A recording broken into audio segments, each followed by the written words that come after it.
In the name of the Father, the Son, and the Holy Spirit, one God, Amen. When I received the title, the topic that I'm going to speak about, my in-laws drive me crazy. And actually, Makar gave me the choice to change the topic, but I prefer to keep it like that. Why? Because it is a good topic. It represents some real issue and challenge in our marital life in general, not only with young couples, but with all couples, with parents, children, adult children, everybody who might face this kind of stuff one day or the other.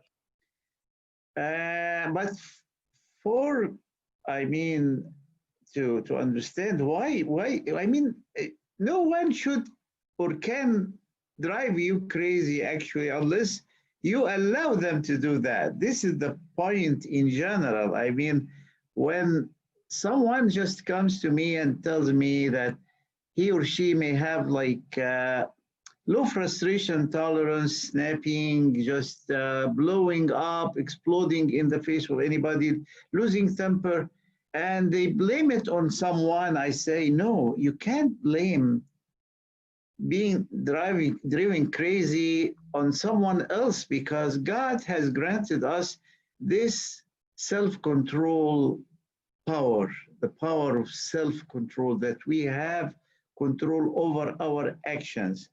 However, it may make sense that many of us feel like that once in a while, and that's why we need to understand today why they do that, why our in-laws or even our parents drive us crazy, especially when we get married, after we get married.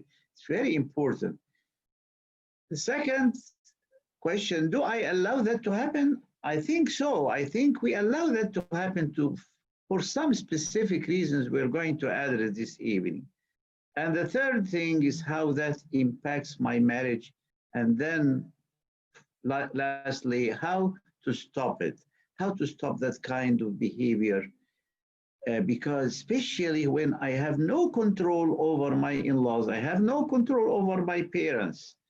However, I can do something, can modify my behavior, my own behavior, my attitudes, so I can stop that kind of stuff in my life. Because when someone drives you crazy, this is not right, period.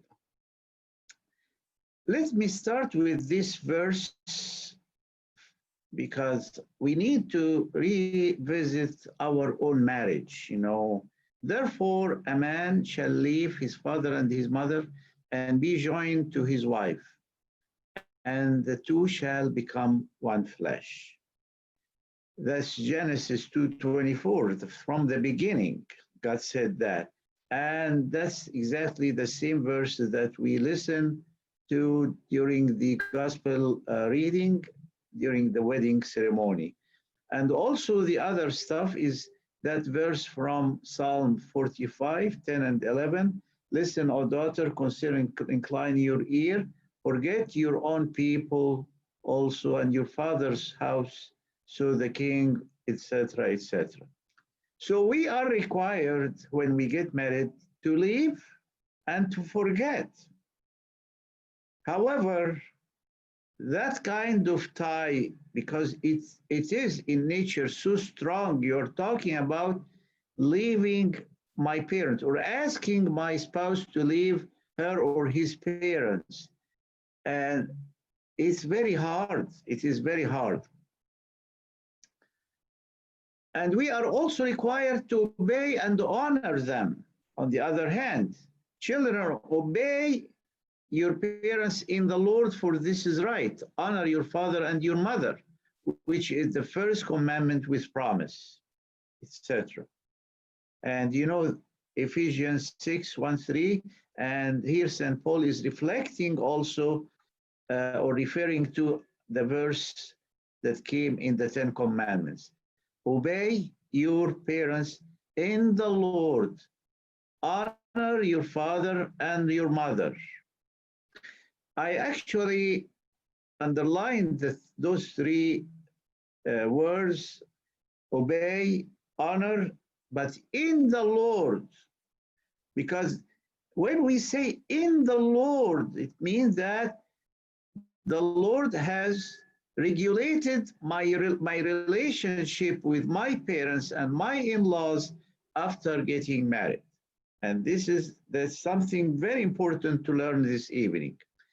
Our objectives, I mean, after we get married, the dynamics of relationships between us and our parents shall undergo some critical changes. We know that.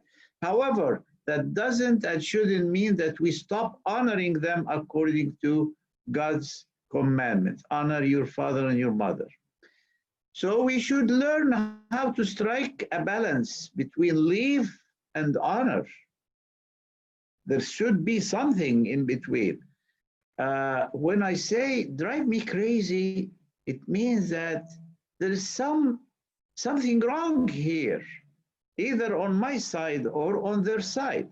So I need first to understand how those family dynamics go on in my life and in my parents' lives, which is about also my own in-laws' lives.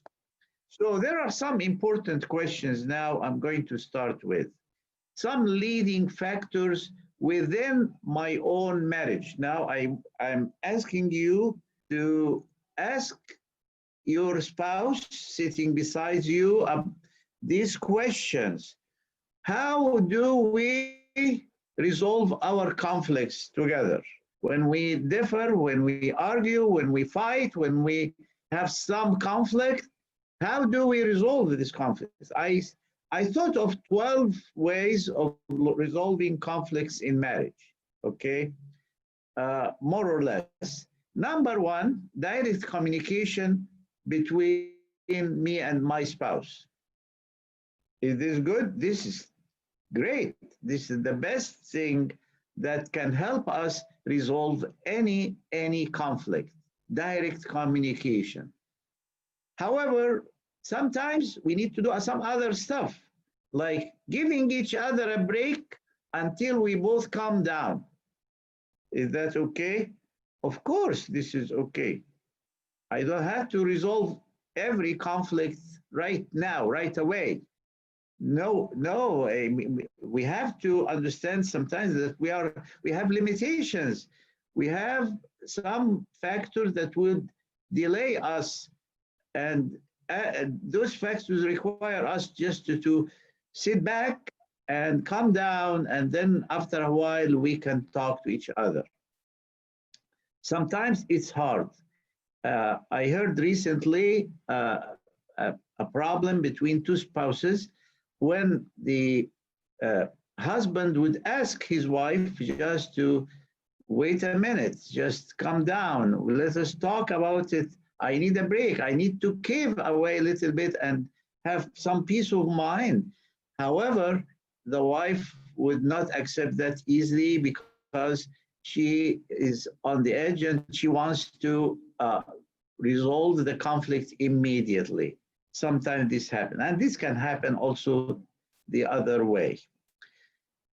Number three, avoiding addressing our problems because we believe that time may resolve things. Is that okay? No, it's not okay. Time never resolves everything. Sometimes in very exceptional cases,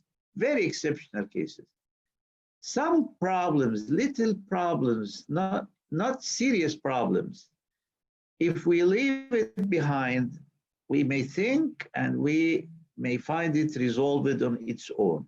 However, generally speaking, time does not alone resolve most things.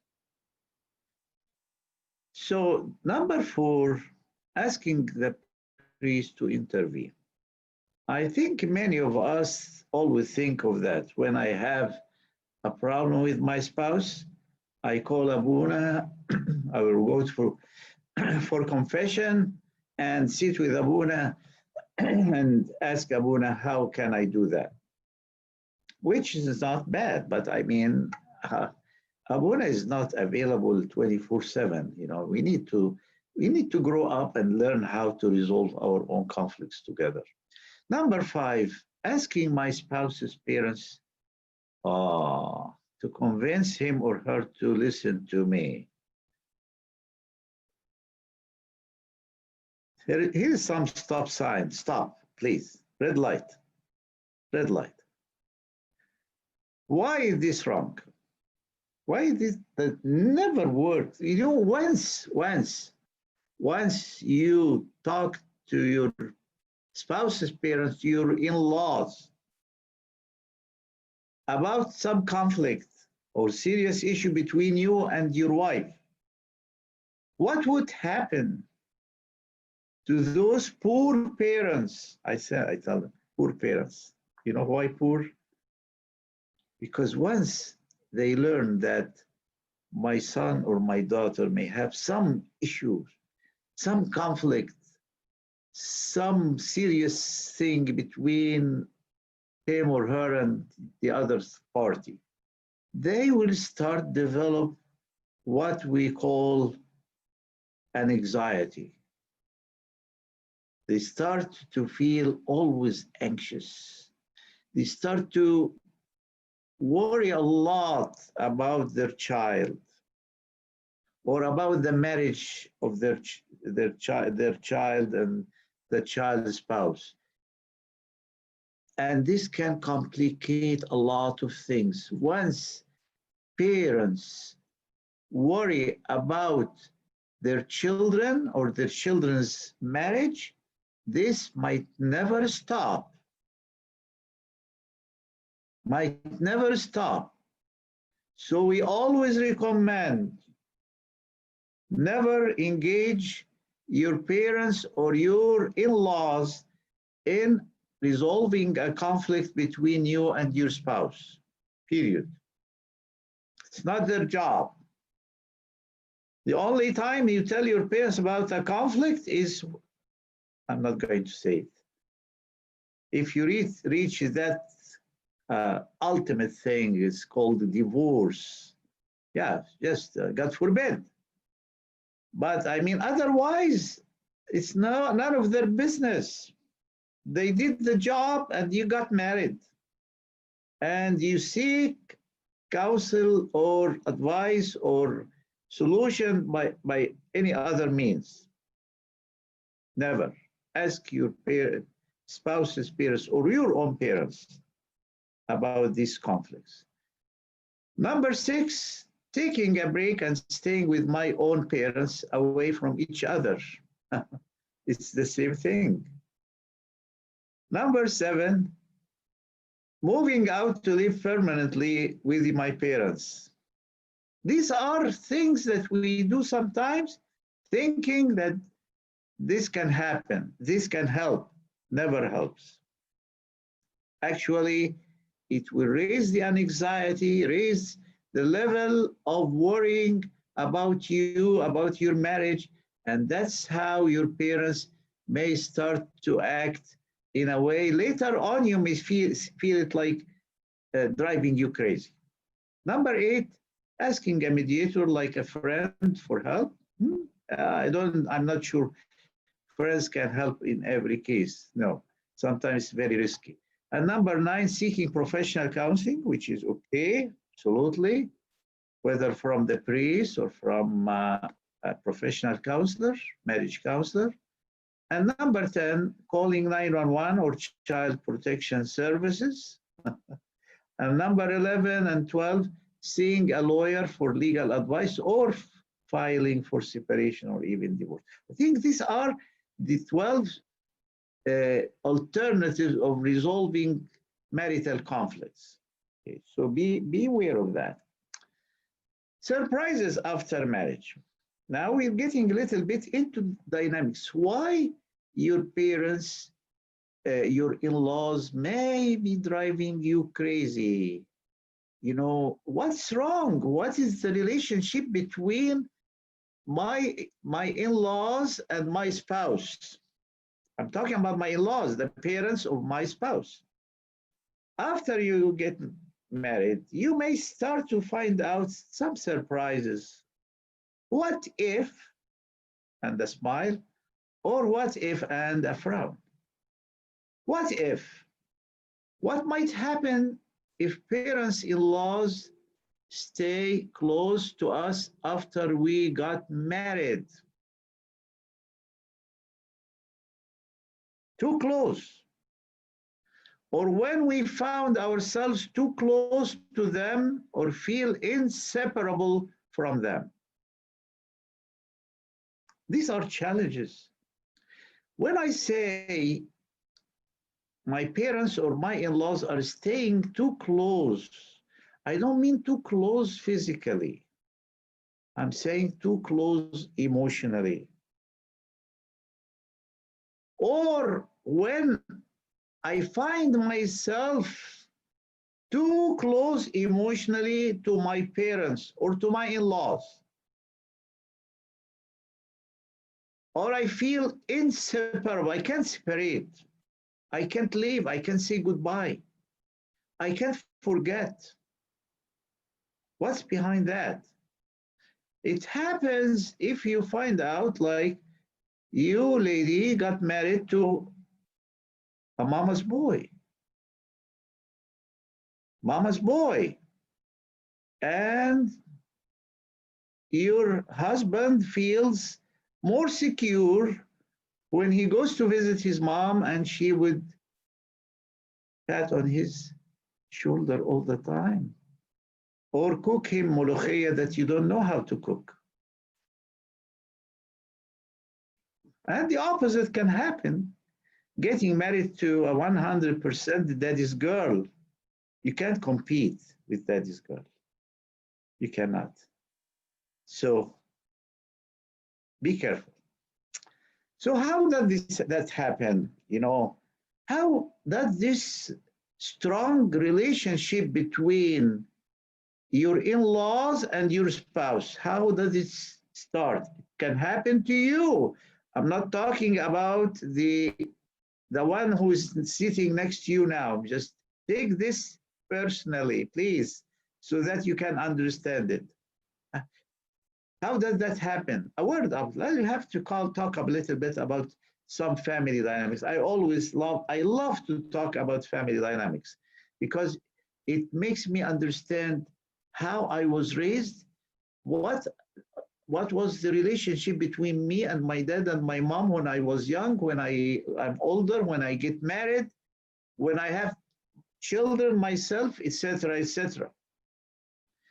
And it's all based on something called family system theory. What's a family system? They say that a family system is about a husband, like God the Father, okay, and the wife, like the church, mothering, nurturing, affectionate mom, loving, empathetic, etc., etc., and children, boys and girls. It's like a church. But actually, in my own marriage, parents' marriage, there was something going on. It's about questions, following question, and you need to close your eyes a little bit and remember or try to answer these questions. How has my parents' marriage been like? Have my parents been happy together? How my father used to treat my mother? And how my mother used to treat my father? In other words, my own parents' marriage, there were 5 main areas of spousal interaction. Actually, this is the case with all marriages, including your own marriage. 5 main areas of interaction. Number 1, love and affection. Number 2, intimacy and sexuality. Number 3, communication. Number 4, mutual validation and respect. And number 5, meeting the needs of each other in general. Why I'm asking this question? Because this will lead us into something later. When I lived with my parents, my family was like a church, as I said before. My father was like God for me. What about my church, my mom? Actually, my mom was like my God, because in a typical model family, functional family system, dad and mom represent God for me.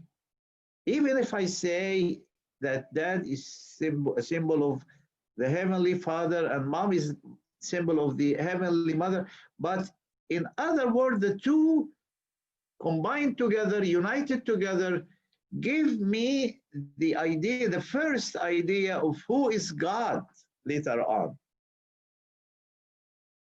And me, as a child, I am a worshiper. I am just watching, I'm learning, I'm listening, I am behaving one way or the other. I'm developing my personality, I'm developing my attitudes towards life. I am, etc., etc. So I see in my family two main figures: God, God my father, God my mother. You know why? Because if God my father and God my mother are in conflict, I will suffer later on. I will say, who is right and who's wrong? God the father or God the mother? I'm confused now. But if they are like that, teaching me, helping me, I will grow feeling secure, having the meanings of love and affection and respect and boundaries and commandments and all of that. But what happened in my parents, what that could impact me as a child, what does happen when one parent or the other is not available or is not giving the other his or her dues or needs of love and affection, intimacy and sexuality, healthy communication, mutual validation and respect, and number five, all other needs. What would happen if I was raised in a family when one parent was not receiving, has never received, or has never been fulfilled in one or the other of those five areas? What will happen? Something serious will develop in the family. And I'm trying just to help you understand how such dysfunction develops over the time. If I were raised in a family where one or my parents was a workaholic spouse, married to his or her job, unavailable, a distracted spouse with confused priorities, busy with some stuff, friends, anything, okay, unavailable spouse. What about one or the other spouse or the parents was emotionally dry, no or little feelings shown, dry emotions, unavailable spouse? What about an abusive spouse? Violated boundaries. Hurts will start to develop. Trauma and emotional injury over the time. Big problem. What about if one or the other spouse is addicted to something, obsessed with addiction, still unavailable spouse? So, in such cases, one or the other of those 5 areas that I just mentioned will not be fulfilled, will not be met. And that's the 3 major outcomes here. The major outcomes, one or the other of the following. Number one, a dysfunctional marriage. And if they have children, it will be a dysfunctional family life. And whether they have children or they don't have children, the outcome will be a condition called codependence. And codependence, when it happens between the two spouses, even in the absence of children, it means that mutual dependence and love between the two spouses shift to another member or activity to meet the deprived family members' needs. My spouse is not giving me what I need. So what should I do? I will look out for some replacement, some compensation, some alternative. And that's how it happens when these two spouses start to have children. What would happen? Okay, we'll see. You just look first at I will answer this question very soon. This is the diagram for a family system theory. In a functional family system, love between parents and parents is very strong. Love between children and bonding between children is very strong between the two, I mean the siblings. Child to child, parent to parent, this is the bonding thing. But in dysfunctional family, the bonding will shift here, parent to child and child to parent. This is the shift that I'm going to describe as parental codependence, sometimes called emotional incest. Emotional incest. Why? Because the deprived parent would start to develop very strong ties or bonds between that spouse, between that parent and the child. Whether the child would be a boy, mom and her boy, or dad and her girl, or mom and her girl and dad and his boy. Usually it's always the opposite opposite gender child. So they start to invest in children. Parents start to invest while the child is still young, a child. Parents with deprived need, codependent parents start to invest in their children emotionally. Whether the child is single or married, doesn't matter. It doesn't stop. You say, Mom, Dad, I am married now. And they say, no way. If single, separation would be a challenge. I mean, if that parent, if the child is still single, is not married, he or she may need to start to have plans to get married. And parents won't find it easy for them to let it go. That's why one reason today, why many children, adult children, don't get married easily after living years and years with their parents. Even if they are in conflicts every day with their parents, fighting with them.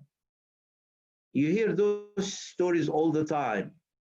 Children in their 30s, in their 40s, fighting, and they say, I want to get married, to get rid of that. I want to leave, I want to leave. But separation and marriage might not be that easy for the same reason, because there are some emotional ties, deep emotional ties between the parent and the child. It needs hard work. And if the child gets married, still they have pathological attachment with the child after they get married.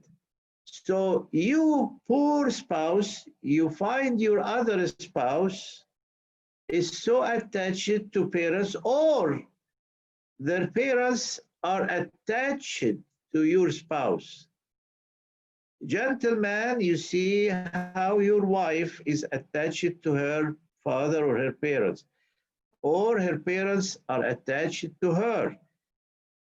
Yeah, lady, you see your husband, how he's so attached to his mom, or his mom is so attached to him. And of course, all of that would drive you crazy. So finally, or eventually, I mean, your marriage will start to suffer, will start to suffer. Absolutely. And because codependence parents play always what we call the guilt trip, the guilt games with their married children.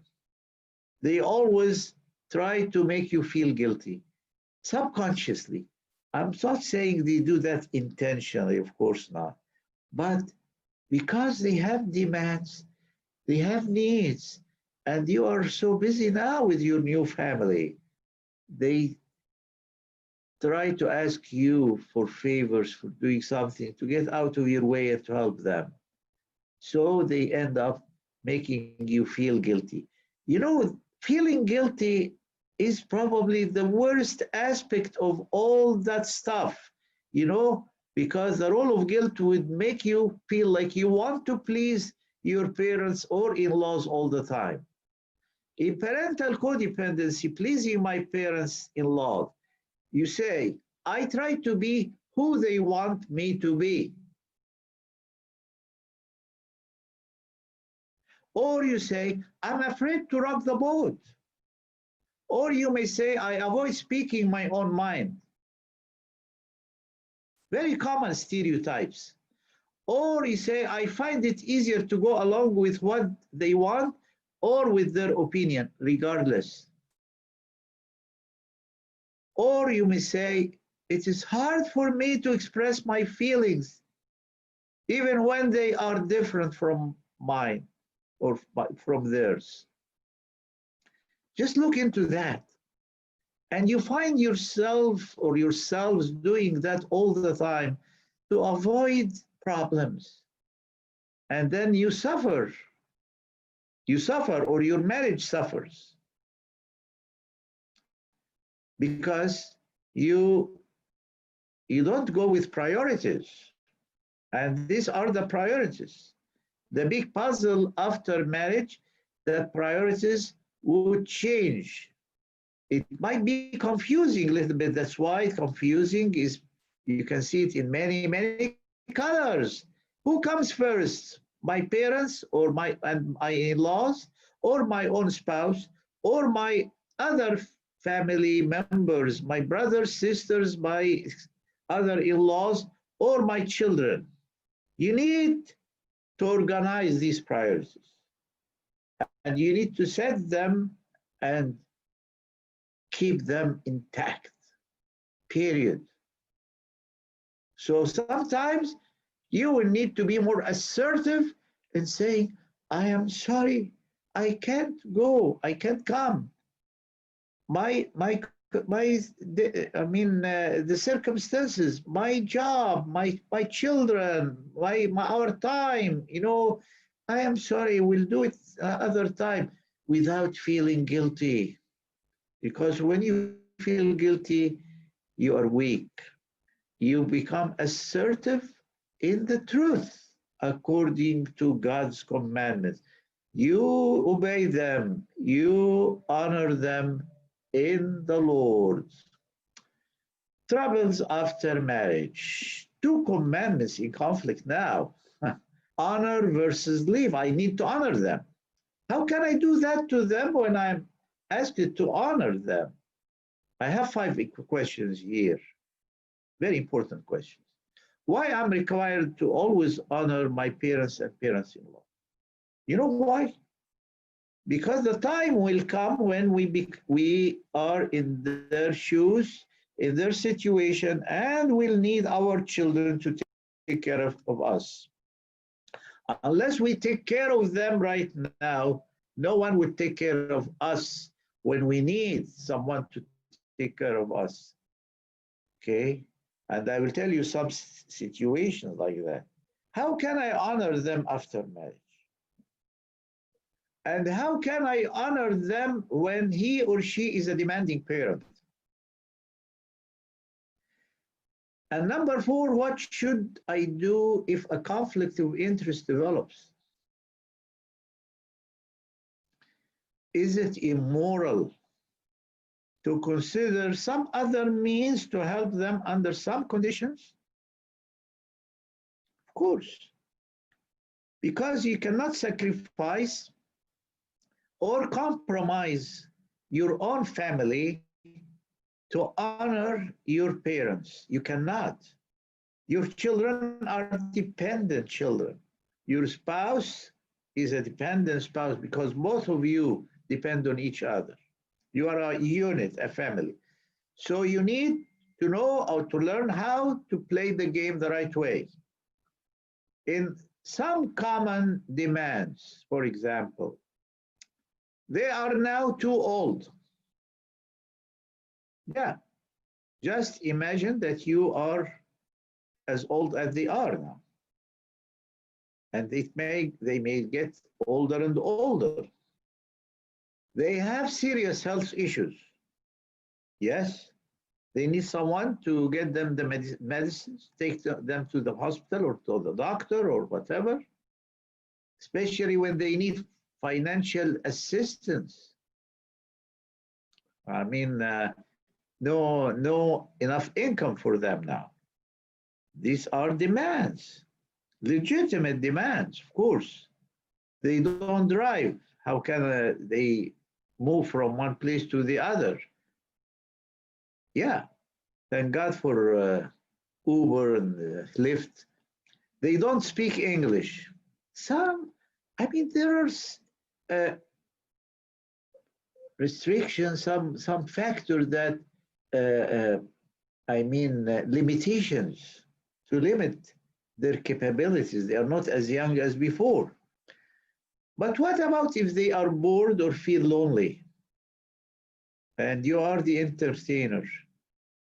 Should you leave your spouse or your just to go and entertain them? Or I mean, these are, I mean, not rigid statements, but I'm giving you some examples of how they may ask us to help with them. And that's one reason you need to ask yourself, are they driving you crazy because of something legitimate? They need help and you don't offer enough help to them as an in-law to them or as a child. I mean, it's up to you, up to your judgment, but always keep in mind, they, as much as they need honoring and need help, you are not going to compromise or sacrifice your own marriage for that, or your own family. You do them together, one way or the other. But here is the real challenge, and this is what worries me a little bit. What worries me is that the attachment is from you to them, not from them to you. Like this statement, listen to this statement, and I call it the most serious challenge after marriage. If you say, I love to be with my parents because I need to be close to my parents because they still give me love. Oh, I'm still dependent on their love. What does this tell you? There's something serious here. Believe it or not, most of why what I mentioned today to you is coming from practice, from real experience. Did I hear that before? Yes, of course. And then when you go into the problem, you find out that it's the spouse who mentioned that is a deprived spouse because that spouse doesn't feel loved or appreciated or cared for by the other spouse. So the only thing to do is go and get closer to parents because they still give me love. Very serious. And why most serious here? Because it tells you that your marriage is having a serious issue, problem. Finally, what do you think of your marriage?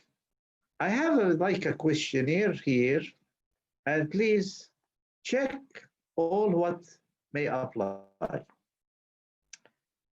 I think I have like 12 statements, and you tell yourselves what applies to you, what doesn't apply to you, what's right and what's wrong. My honeymoon becomes a great opportunity for both families to join and enjoy the trip together. Too late. You got married about. Okay. Number two, I often call my dad or mom to discuss our matters as I used to do always, even if this bothers my spouse. Can you believe that your spouse may be mad at you because you keep calling parents and telling them everything, even when your spouse tells you that it's our business, it's our master bedroom, and we need to keep our door locked to everybody, to outsiders, including our closest relatives, to our friends. Be careful about that. Because when you do that, you will feel that kind of driving crazy later on. You open the door for that. Number three, I live close to my own parents and away from my in laws. Living close, sometimes living close to your parents may not indicate that you are closer to your parents than your spouse closer to his or her own parents. But just I put that statement to keep in mind because sometimes you live close to one set of parents and the other set of parents is very far away. And this may may need us to be a little sensitive about my spouse's feelings. My spouse's feelings when my spouse's parents are not as close as my own parents. Number four, I love my in-laws so that my spouse would love my own parents. And as I say, I will say it again, this is the golden rule. Love them. Love them. Okay? I spend some vacations or events with my spouse's family as well as my original family. That's fine. Equal treatment. My parents would move to live with us if they can't afford to live independently. What do you think of that? I mean, parents come and visit, that's fine. Parents come and they need to see their grandchildren, that's great. But what about living with you? Big question mark. If you don't agree with the previous statement, what would be an appropriate solution if a situation like this arises? Share with your spouse. I have to call my mom or dad every day because before I got married or before getting married, she had used to check on me daily and would be upset if I haven't called. These are the old stereotypes, the old habits. They used to talk to you every day. They used to call, you used to call them every day. And now things have changed. And they may become upset if you don't call, which means that this needs to be addressed. Okay, come to that. With the agreement of my spouse, I may ask my parents for advice before making important decisions. Great. Why not? I make sure that the visits to my parents equal to those to my in-laws. I hear some spouses saying that, but sometimes it's difficult. I mean, and no one should feel upset if the balance is not kept all the time because we live with circumstances. I mean, I know that there are, of course, millions of parents who didn't see their children this year because of the COVID-19, for example. I always encourage my parents to get used to live their own life independently. That would be wonderful. Encourage your parents to relive their own lives like before having children.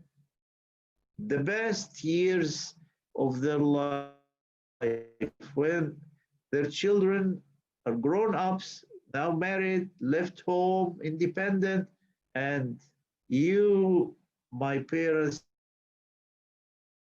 dad and mom, take care of each other. And the last one, I may leave the state where my parents live for a better opportunity that my spouse may get. Can we do that? Sometimes we need to make tough decisions like leaving the state altogether where our parents live because my spouse got a new job in a different place. So when my in-laws have to live with us, again, it's honor and love without neglecting your marital obligations and priorities. Finally, please remember the golden rule. If I love my in-laws, my spouse shall love my own parents. Number two, never forget, love and communication resolve everything. All problems, all issues, all conflicts. And it's all about being a real Christian. You know, remember the story of Ruth in the Old Testament? Please never forget the story of Ruth. If you read that verse, first chapter, the book of Ruth, chapter 1, verse 16, for wherever you go, these are the words of Ruth to her mother-in-law, who become a widow. And Ruth herself lost her husband. So the only two in the world remaining is Ruth and her mother-in-law. Though she said to her, wherever you go, I will go, and wherever you lodge, I will lodge. Your people shall be my people, and your God, my God. Thank you so much. I think that my time is over. It's marriage in Christ. Thank you. I don't know whether you have questions or not, but I mean, I'm ready. Thank you so much, Dr. Yousry. And Dr. Yousry said that he has a lot of what he spoke about is coming from experience, and he does have decades and decades of experience. He's probably served many of our parents when they were younger back in Egypt and even here in America. So we really thank you so much, Dr. Yousry, for everything that you've presented and everything that you do for us. Does anybody have any questions for Dr. Yousry?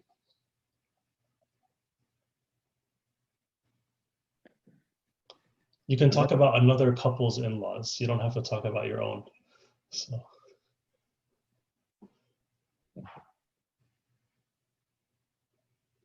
Any question?